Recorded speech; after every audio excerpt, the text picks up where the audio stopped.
Okay, hi there everyone. I am your teacher for this year, and if you are watching this video, it's because I've asked you to do so, and it's because I am flipping the class that I am teaching you for.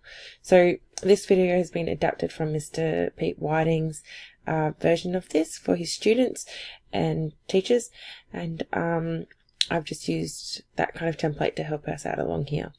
So watching videos, you've probably done a whole lot of it on YouTube already, but watching videos for learning is a little bit different. So it's not just like sitting there passively having laughs at lolcats.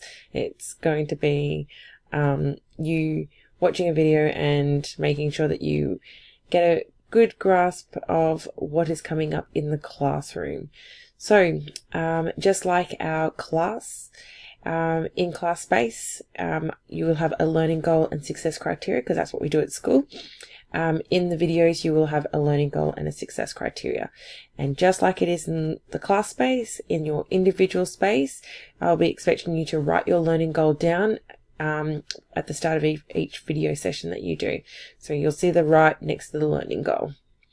So our learning goal for this one is to understand how to watch flip videos successfully.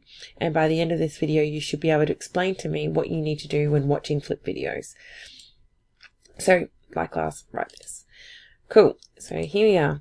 What's the difference? So in class, I would normally stand up the front, or your teacher at the front, and go through a new content or skill with you. Now, sometimes that can be, if you're a student that gets things quite quickly, you might find this a bit tedious, and the classes are moving at your pace.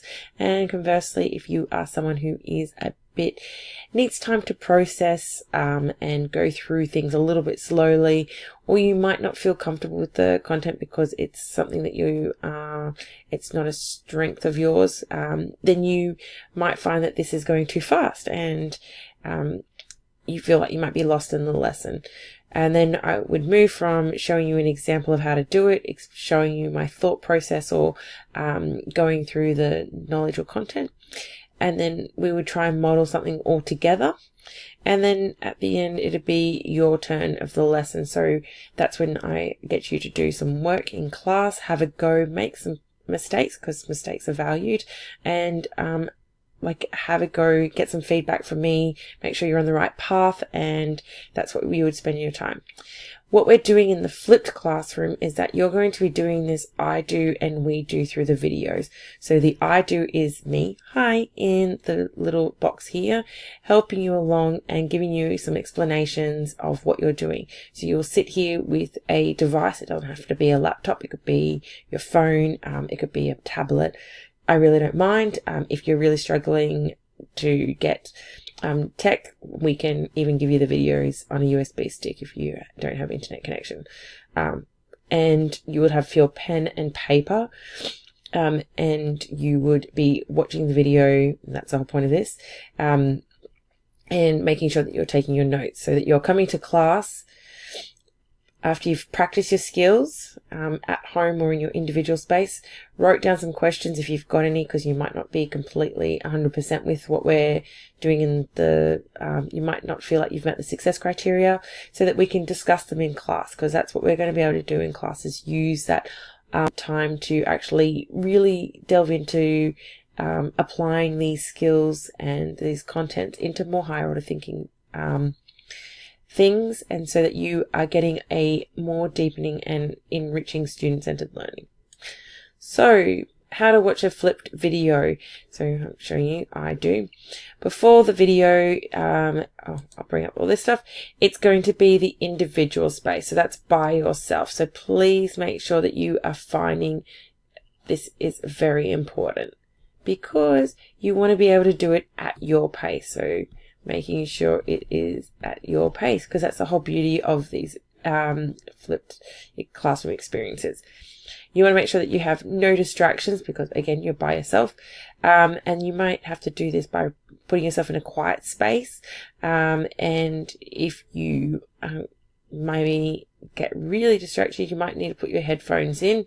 I will be asking you to bring them to class with you in case you have forgotten, and you will do what we call in flip. So you will do the flipping part of your lesson in class before you get involved.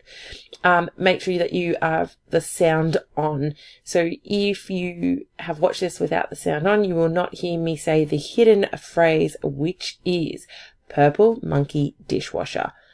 And then the third thing you're going to do is make sure that your notes are prepared. So you would do that now. I will go through that in class with you, and I would set up another video about how to set up your Cornell notes for flipped videos, and then how to set up your book for class. And during the video, I would ask you to pause to write. So back when I asked the learning goal, you should be pausing then, writing the learning goal down, and then playing. So that's the beauty of these videos, is that this is at your pace. So if you're thinking I'm talking too fast, you can pause, rewind, play, and then you watch the video and you're like, I still don't feel like I got that. I'm going to go and replay. So, and then after your video, you would practice the practice questions. So you'll get those complete. I will set those tasks. Now this will be available on Blackboard, and you will lodge them through that. There'll be like a quiz or a test or something along those lines. And if you are unsure about anything, please write questions down for the group space. So that's in Classroom. If you're really stuck, remember you have my email, and you can come and contact me that way, or seek your peers because they've got to watch the video too. Okay, so once you've finished all that stuff, this is your you do now. So how to watch your flip videos, answer these questions and submit them. So I would like you to complete your question answers in your exercise book, because we're doing this in class. So making sure that you can list those in your class. And also, furthermore, I would like you to tell me what the hidden phrase was. Cool. So I am looking forward to this flipped classroom with you guys. If you have any questions, queries, comments, and concerns, let me know. Okay, cool. Cheers. Bye.